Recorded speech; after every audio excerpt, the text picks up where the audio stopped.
All right, so we are live. So this is our first AAOMPT-SIG video blog. And this week we're going to talk about the evolution of manual physical therapy with Dr. Flynn. And this week we're just going to focus on CPR rules and trigger point dry needling. But I will let everyone kind of go ahead and do the introductions. Dr. Flynn, if you want to start first, go ahead. First of all, thank you all for having me here. My name is Tim Flynn. Brief background, I grew up in manual therapy, I guess, from a time when we got very little of it in school, and I learned it mainly through continuing education, more of an osteopathic model in the 80s, and then kind of evolved through time as science changed, but was fortunate to have great mentors. In terms of professional things, I was past president of the American Academy of Orthopedic and Manual Physical Therapists, and I'm proud to say that, you know, we really encouraged students to get involved when I was in that role, and it's exciting to see that continue. Great. I'll go next. So my name is Melissa Dreger. I'm the president of the Student SIG for AAOMPT. I'm a third year at the University of Pittsburgh, and I will be graduating in April. My name is Brennan Glacken. Excuse me. I'm a third-year student at the University of Maryland in Baltimore. I'll be graduating in May as well. All right, my name is John Farner. I'm currently the treasurer of the AAOMPT Student SIG, and I actually just recently graduated from Rocky Mountain University of Health Professions, and am right now looking for jobs. Perfect. So why don't we start with just what your perspective is on CPR rules. Let's just start from there. Wow, that's a loaded question. Can I give a history real quick?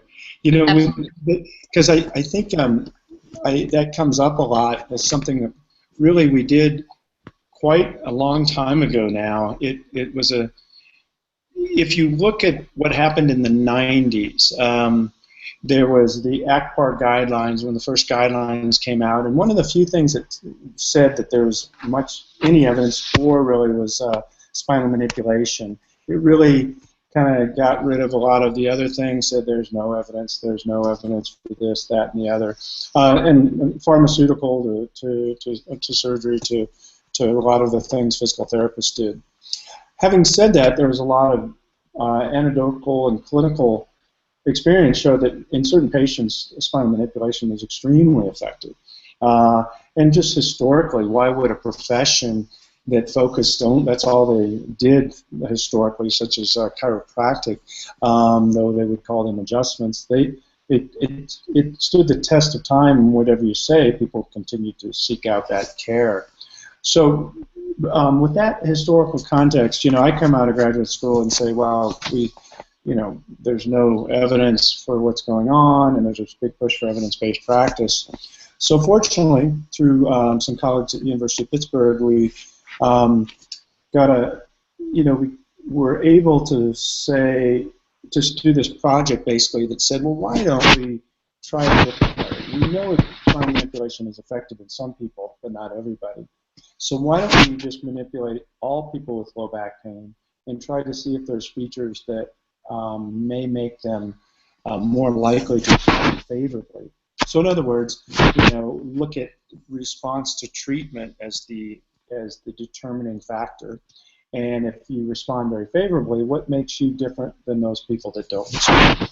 So that really was the impetus, and it was interesting because a lot of physical therapists were not pleased because we standardized so much. We standardized the technique.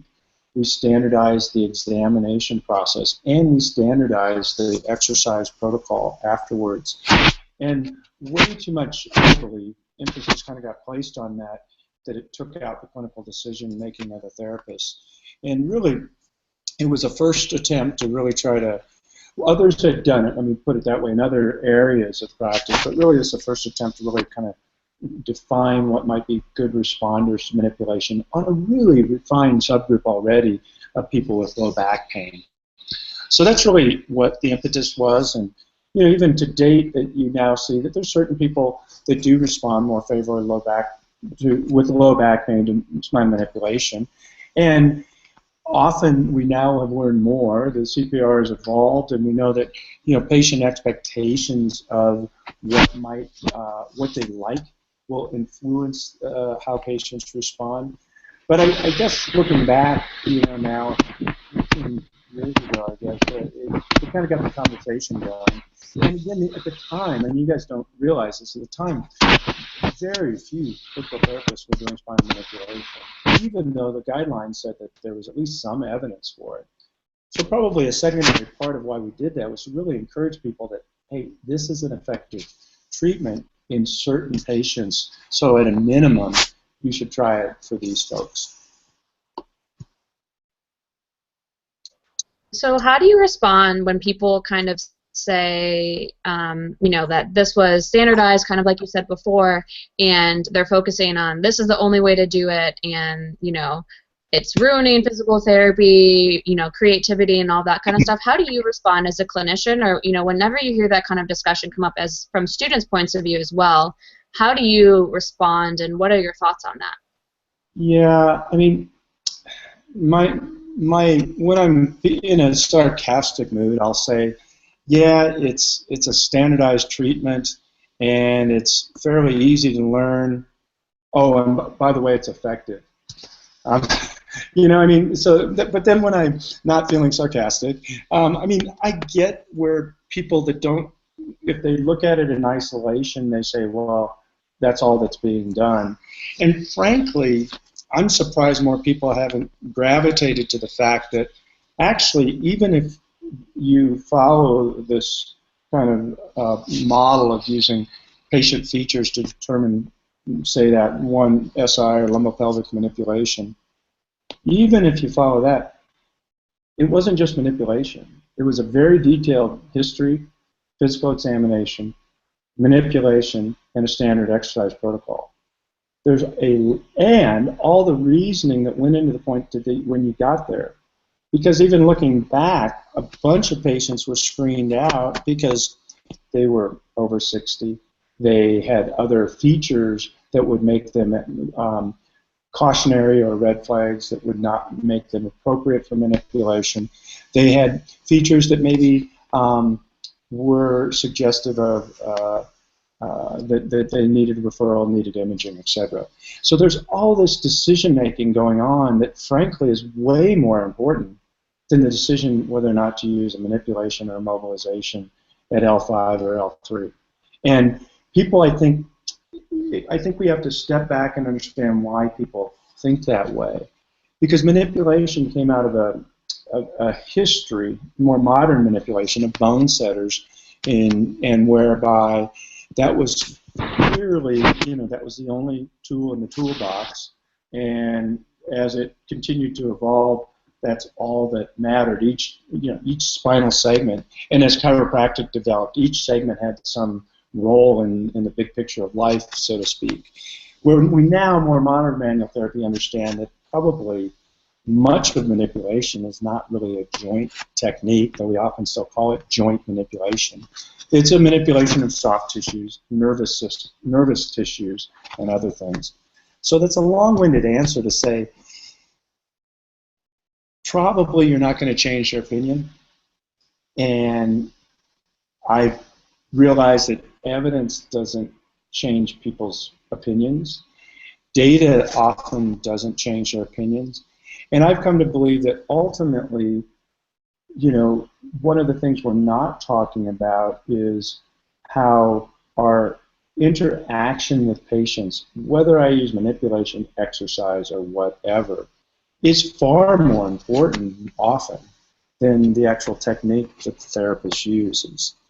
So I guess when you run into that kind of naysaying, it's good to debate among yourselves. It's good to try to ask questions to say, well, why do you feel that way?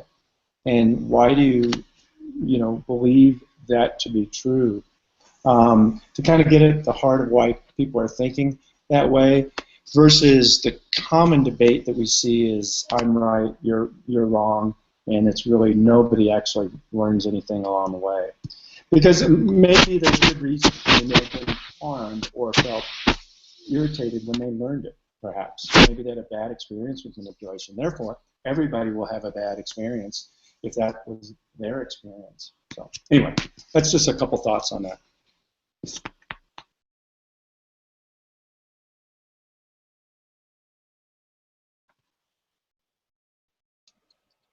So going off of kind of what you talked about with your patient interactions and stuff like that, how do you kind of gear your spiel for why manipulation is going to work? Because I think that's something that students often struggle with, is how do you let your patients know, like, no, I do know what I'm doing, it's going to help you, how do you set that tone even from the beginning, like the history, the triaging, the special test, all that kind of stuff?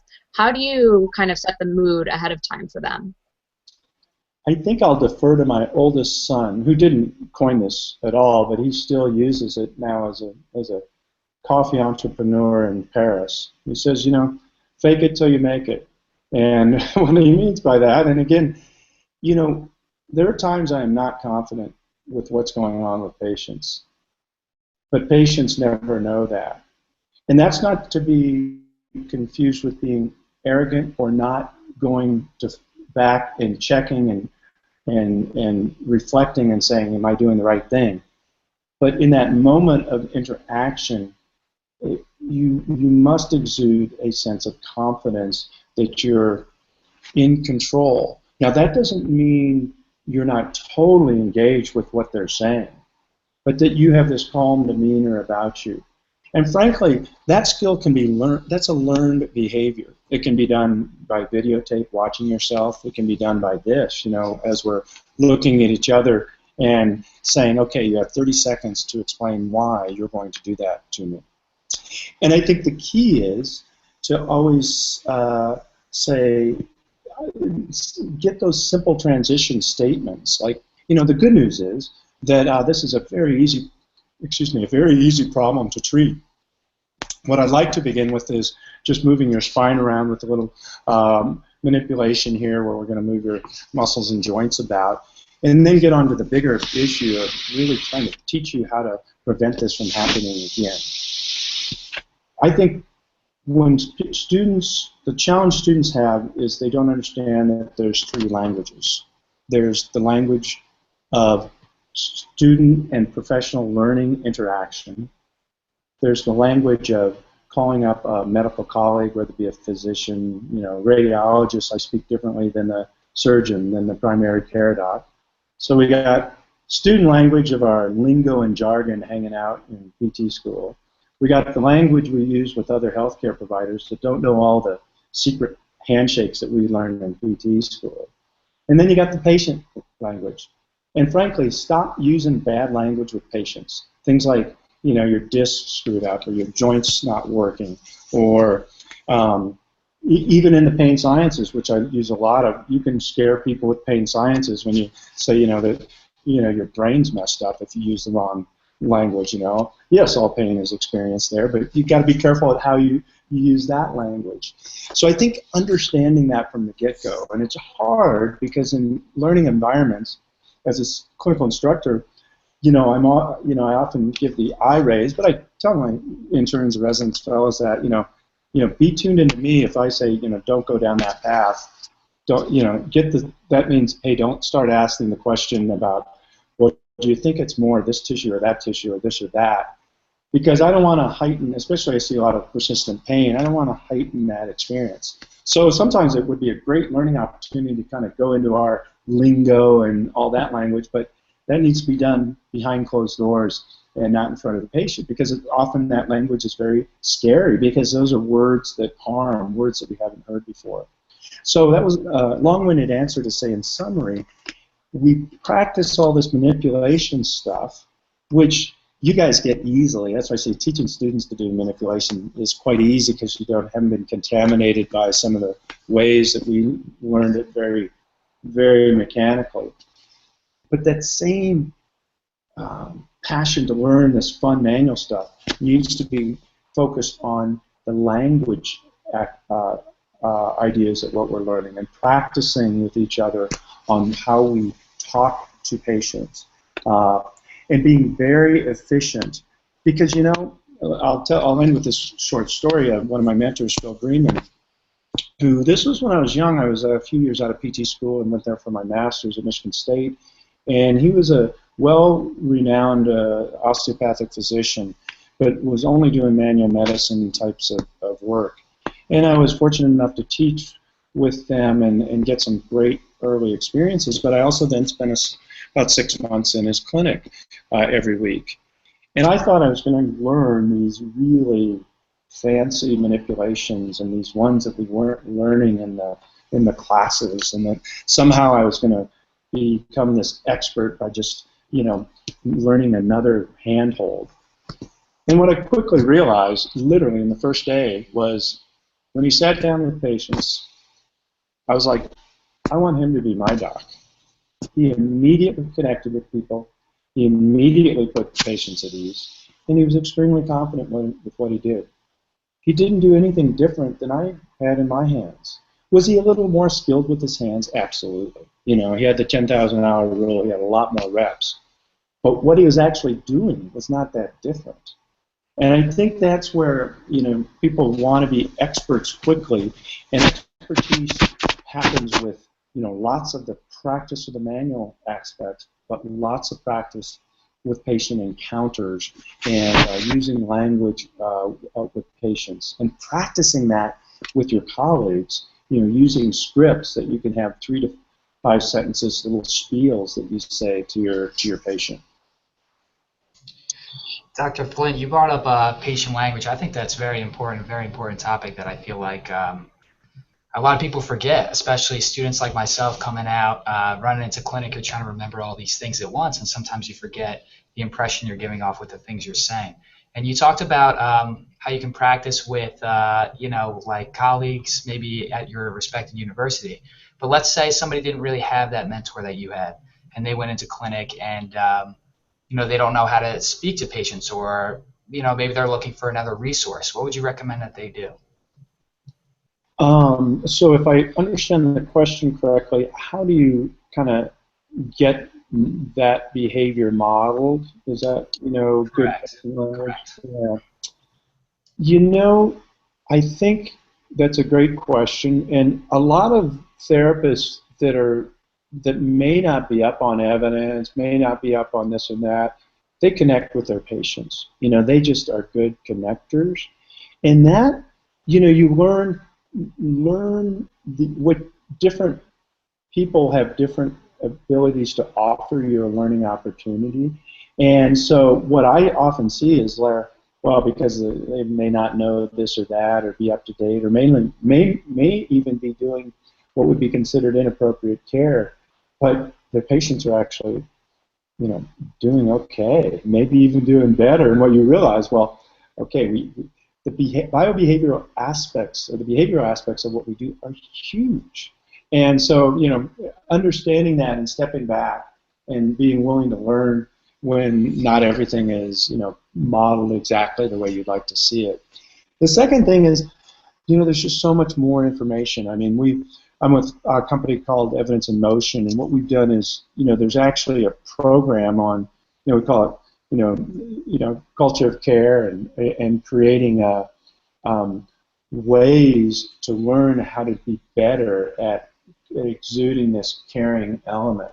And it's not just for PTs, it's a program for front desk staff, etc. But really going through how important it is to and what the science tells you about the experience of what you get.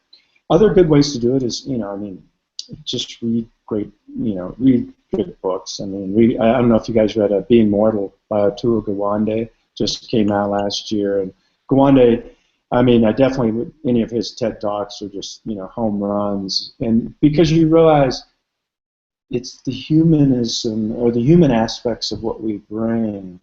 And, I know it's tough because you're so into I got to get the test and the science that it's hard to kind of put that aside. But you'll be much better off if you can do that. Now, it's much easier to put it aside when it's rote memory. Again, the expert does the basics extremely well.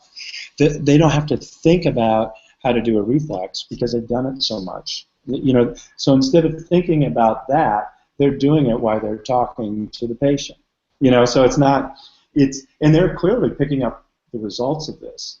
But a new motor skill, you're so focused on what you're doing that you have to put all your focus there, and you can't focus on what really matters, just the patient in front of you. And by the way, the patient's asking you a question that you're trying to concentrate on the same time you're doing this, and it's not easy. And it's no wonder that we have so much overutilization of imaging, because in medicine, it's a lost art. Physical examination is a lost art. Physicians, like Wanda is one and many others, have just basically bemoaned the fact that people cannot even do good auscultation anymore. They can't do a good reflexive exam anymore because it's just been kind of put to the side a bit. And yet, the art of that physical examination is really where trust occurs. Even if, most of the time, the exam's totally negative, but going through the ritual, and I think many of you have read that, The Ritual of the Examination, another great little read.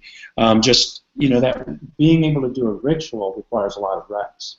Okay, so that's a good way to get better with the patient interaction. Being really good at your systematic examination, so you don't have to think about that.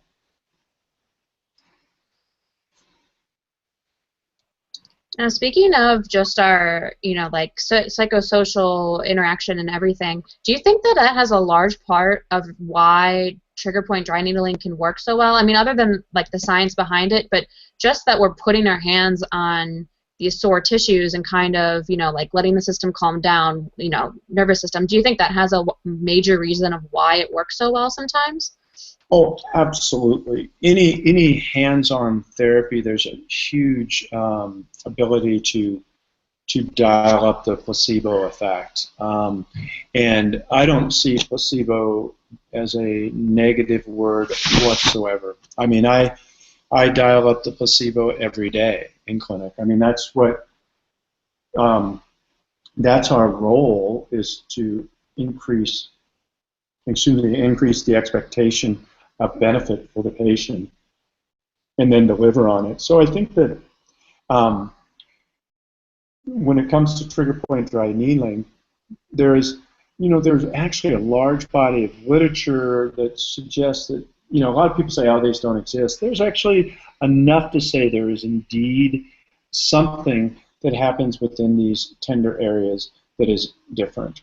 Now, it's a big leap to go from there to effectiveness. There are, again, people can shoot holes in some of the studies that are how the quality of them, that they're, at least compared to many of the other things we do, emerging evidence to support it on certain conditions. But even with that, that recent study in JSPT showed that really, treating trigger points with a manual approach versus an actual trigger point in needling can appear to be equally effective in that study. So I think that we've got a long ways to go for that. I do think that we will see it. I think it'll probably stand the test of time. Again, it's kind of like, and again, people will probably be very critical of this statement, but spinal manipulation has been around a long time, thousands of years. So even it's kind of stood the test of time, and maybe it's in the people who respond, it's all placebo. But people will seek out that type of care because there is benefit that is perceived, or frankly, that is real benefit. Because the patient believes they are better, they are better. And the same you could say, there's been, at least in acupuncture, dry needling is, relatively new. Since there's been reports earlier, but probably the modern day look at trigger point perspective is probably the 40s, 1940s or so. So at least in this country. So it hasn't been around that long, but acupuncture, of course, has been around a long, long time, and continues to, and again, it has some benefits in certain populations. So I clearly think there's always the laying on of hands is really it's a very powerful effect, and that's probably why again, manual therapy, folks that do manual therapy generally, they're well sought after, and patients, their experiences are usually much, much higher. And even just anecdotally, you hear, the failed physical therapy, and well, nobody's ever done that. They never touched me, and that's always a really bad sign. If you're in physical therapy and you're not physically moving the patient, with few exceptions, you kind of wonder what they were doing.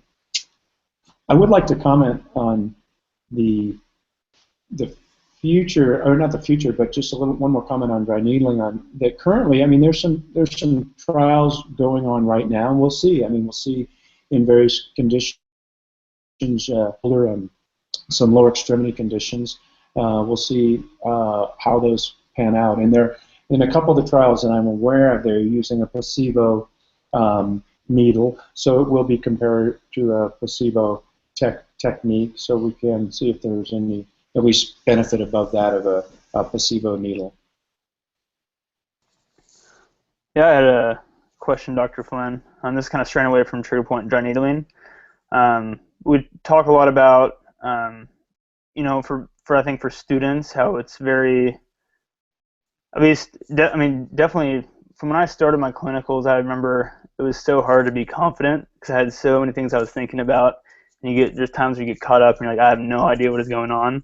Fortunately, you have a clinical instructor to fall back upon. And I felt like, body language, verbal, nonverbal communication was something that even at the end of my clinicals and even now, I feel like I have so much further to go. There was times where I found that it's like, why did I shake my hand with a patient that way? Like, why did I say that word that way? Sometimes the tone of my voice also, and the facial expressions I had. And I feel like in school, it's something that isn't touched upon very much so, and it's kind of hard to because everything's just really brushed over. Well, not everything, but I think definitely the communication aspect. Is that something that is touched more upon so in residencies and fellowships versus entry-level education? That's a good question, and I would say a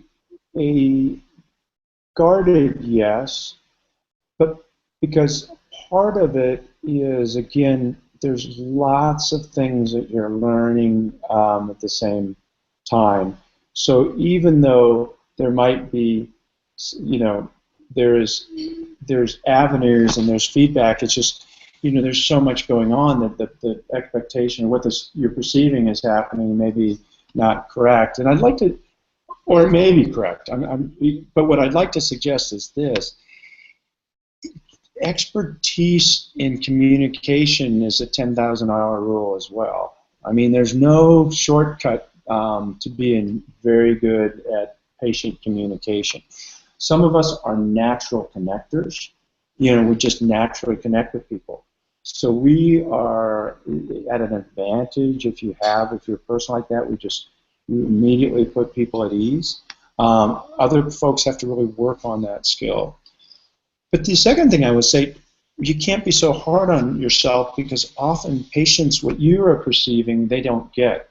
If you're friendly and caring, that goes so far in healthcare because it's so bad in so many places. And you walk into a clinic, you got a line of windows basically with somebody behind the window that frankly doesn't really often want to be there. They're on the phone, they're irritated about the last patient that was fighting about their bill, and it's just a terrible experience. And if the patient starts that way, boy, it's hard to overcome that no matter how good you are. And that's why I always look at it's a continuum. Great care happens with great clinics where there's that professional persona and just a friendly, caring environment that people walk into. And then immediately, if you're friendly and caring, even if you screw up, I mean, you get some some alibis. You're not going to, they're going to allow that. They're going to allow that. And now on the flip side, if you're aloof and you don't look them in the eye, you cut them off when they're trying to explain what's going on, all of a sudden your numbers of mistakes they're going to allow you to do starts to go down. So I think that's a good way to look at it. Look at it. You don't have to be perfection. None of us have that, but just do everything in your power to start correctly.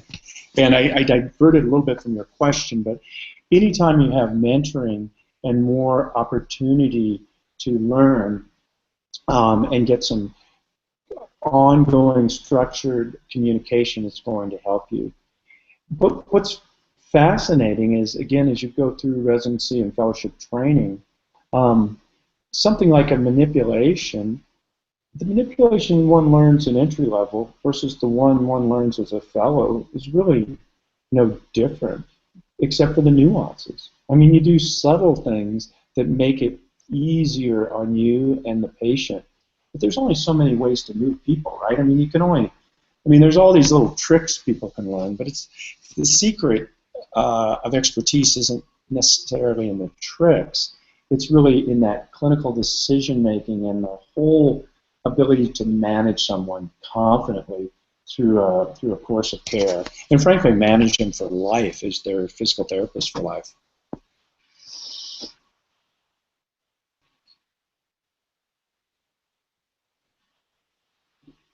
Any other questions there, or did I bore you guys to death?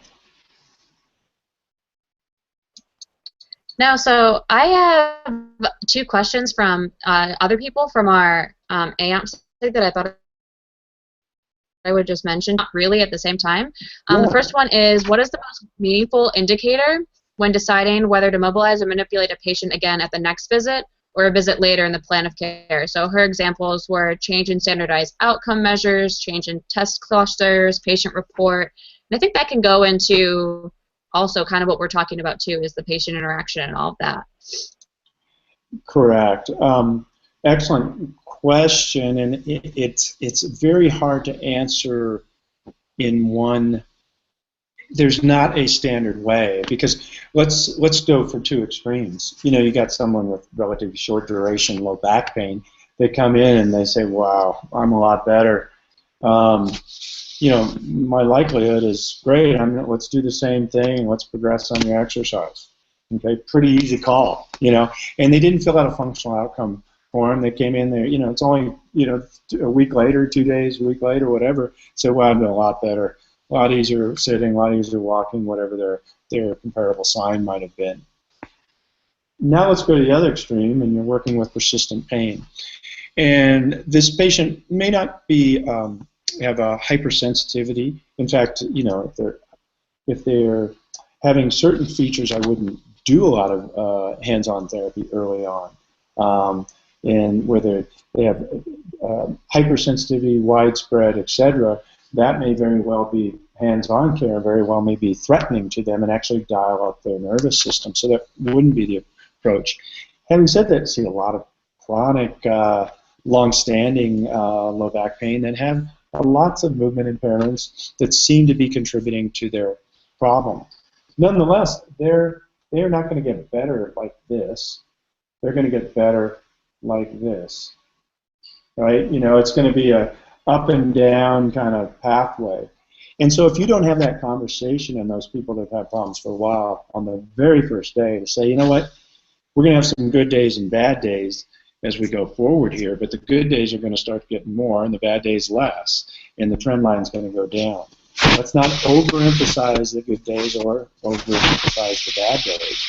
And we'll try to figure out if there's things that we do that are more favorable, more beneficial, and those that are less beneficial. But sometimes that's difficult to tease out when you've had problems for a long time, because many things can dial up your pain experience. And so I often will give them a little example of that, a personal example that I have, and say, I can dial up something that's absolutely not a problem just by thinking of it, and just kind of launch into a little bit of persistent pain talk.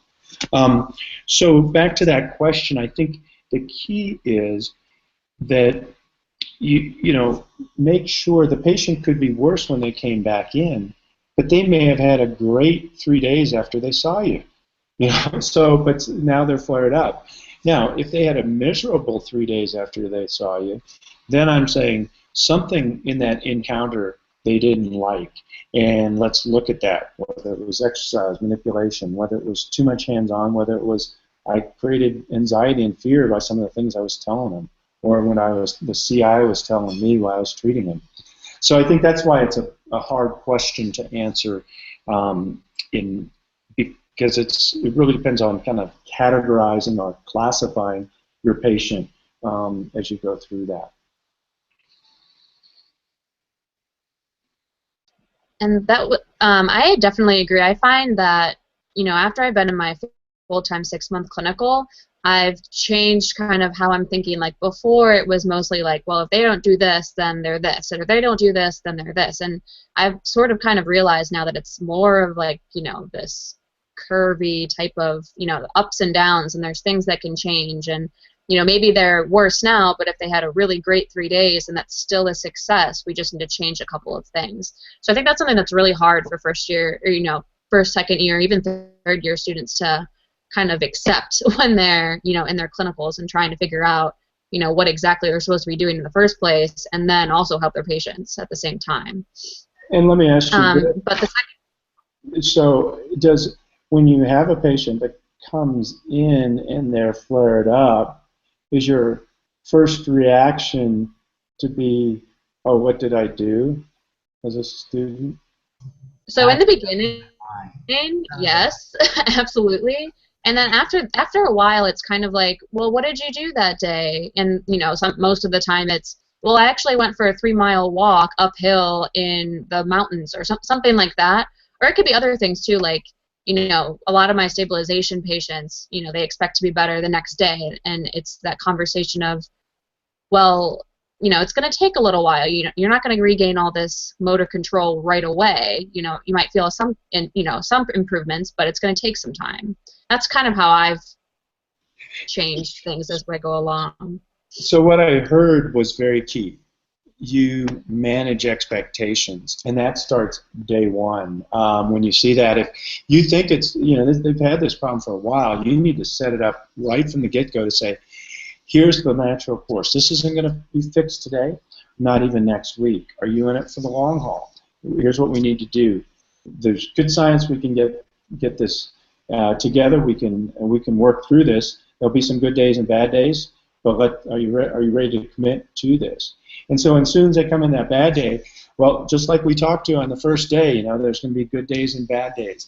It may not have been something that you can fully figure out. We're not going to spend, you know, I don't spend 15 minutes trying to think, oh, was it this or that? Because frankly, it may be most likely it's often a non-physical activity that did it.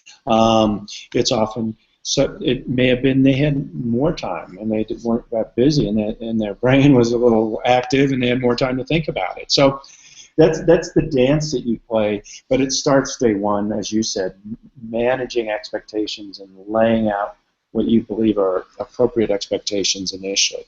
And again, that's a skill that it's hard, you know, but don't let them see you sweat, because if you get fearful and the patient picks up on that immediately, like, oh, this wasn't good, maybe they don't know what's going on. It might be something worse than I first thought. You know, that those nonverbals, those lack of confidence, those things are picked up very easily. There was one more question that we had from the group as well, and this, you know, we always talk about grade 5 mobilizations, grade 4 and grade 3 occasionally, but we never really talk about grade 1 and 2 and when those are appropriate.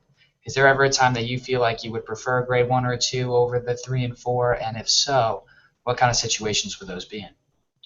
That's a great question. First of all, the whole graded mobilization, I've always struggled with that model. I mean, really, when you look at, and again, was not trained in the Maitland approach early on. I mean, we had those grades, but it was more later. And frankly, 20 years in, I got more Maitland training later on. And the beauty of like the Maitland model, from my perspective, the outside looking in, wasn't really the graded mobilization. It was the clinical reasoning and this concept of, you know, comparable sign, test, retest, and reasoning through, what seems to be the most, provocative, pain-generating type area.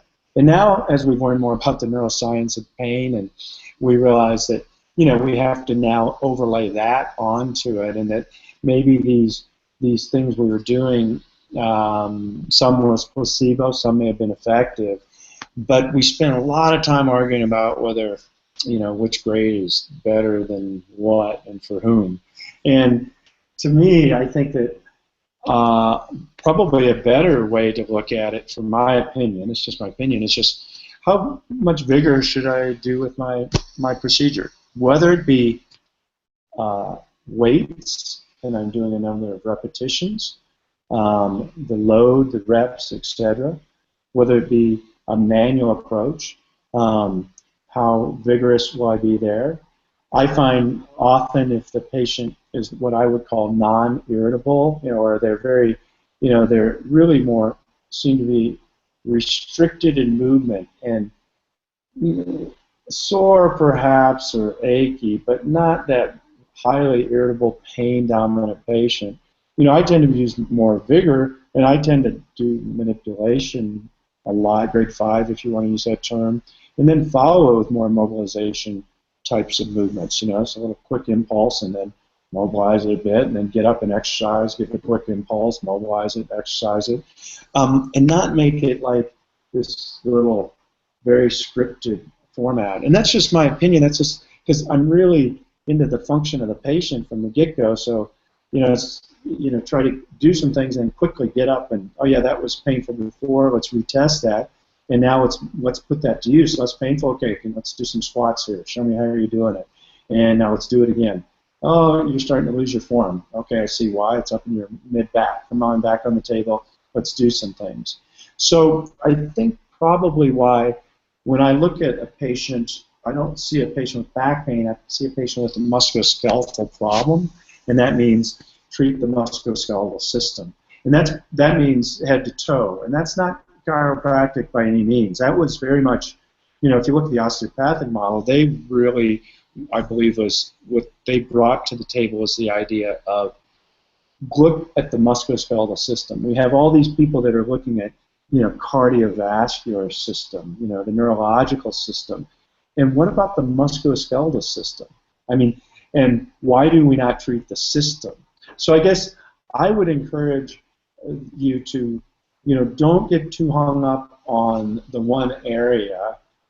Treat the system. Well, this is the main focus are coming in, but quick, and that's when I believe thrust manipulation can be very helpful, because because usually above and below the area is not that irritable, but they're often very stiff and can be a contributing factor. So that's where manipulation is just quick to help kind of rule in or rule out that as a treatment of a region that may help that other neighboring painful region. Does that make sense? Kind of that where, or maybe it didn't. Absolutely. No, I agree with you 100%. And I also agree with what you were saying too. With I mean, not everybody feels this way, but moving away from the grade 1, grade 2, grade 3, grade 4, and more focusing on function and pain relieving and based on certain positions and things like that. Yeah, so I think that, again, gentle hands, whether you're doing a manipulation with or a mobilization, ultimately, great hands are those that feel non-threatening, comfortable. I like to use the term soft hands, where you just, that matters. People feel that. I mean, I would argue that I could get 10 different dentists to put their hands in their mouth, and you could probably rate whether or not you wanted to go to that dentist, okay? And you know what? The lowest rated one may have more initials behind his or her name and may actually be better according to the professional society, but you know what? I don't like people with rough hands putting them in my mouth, I mean, it's just, yeah, that just, it puts, just puts you off. And so I think that if we think that way, how would I like to be treated? It relaxes us, we ease things. I always say manipulation got a bad name. It shouldn't be. It's not a forceful procedure. It's a very gentle, quick procedure, but it's not forceful. And I think, often people were so enamored, not so much anymore, they're enamored with noise and popping and stuff, and that's become less of a focus, at least in, I think, a physical therapy school of thought.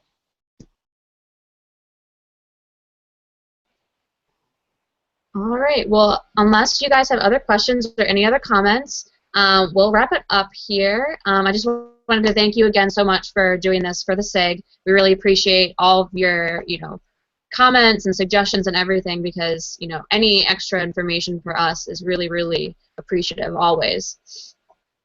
Well, thanks. I really mean it. I love doing this kind of stuff, and thanks so much for allowing me to hang out with you guys. And you guys have a great rest of the week, okay?